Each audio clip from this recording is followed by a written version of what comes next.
DawahFilms left a rather interesting comment on my last video, Was Thunderf00t Right?, in which he stated that secular humanism is the status quo, enshrined in the Declaration of Human Rights, protected by the UN, and upheld by the strongest military in the world. Many atheists are part of the 1%, and religious views as absolute are ruled out in most, if not all, enlightened societies. I asked DawahFilms what exactly was his problem with the UN's Declaration of Human Rights, but he has not yet answered, so I did some research.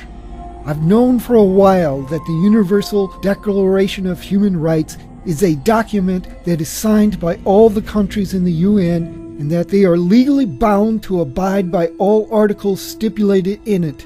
That includes Article 18, which states, everyone has the right to freedom of thought, conscience, and religion. This right includes freedom to change his religion or belief, and freedom, either alone or in a community of others, and in public or private, to manifest his religion or belief in teaching, practice, worship, or observance. And also Article 19, which gives you the right to express your beliefs. If you have seen Thunderf00t's latest videos, then you can see why some Islamic countries, despite the fact that they are members of the United Nations and have signed this document, have a problem with it. Has DawahFilms also been taught about this document in his new Islamic school, and has he been told there are problems for Muslims within it? Does he believe it is right to impose the death penalty for the crime of apostasy on those who start to disbelieve Islam and convert to another religion or to atheism? And doesn't the Quran say there should be no compulsion in religion? Or is there some other article in the document that DawahFilms has a problem with? Is DawahFilms' comment a veiled statement that indicates his agreement with the Islamic nations that execute apostates?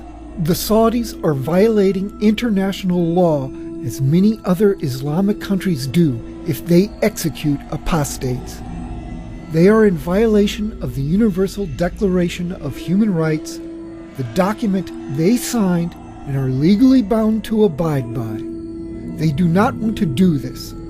On June 30th, in the year 2000, a little more than a year before the 9/11 suicide attacks in 2001, Muslim nations that were members of the Organization of the Islamic Conference, now called the Organization of Islamic Cooperation, officially resolved to support the Cairo Declaration on Human Rights in Islam, an alternative to the UN's Declaration of Human Rights.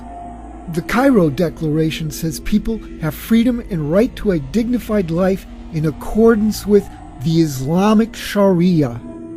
Some links are in the underbar so you can find both documents and study them.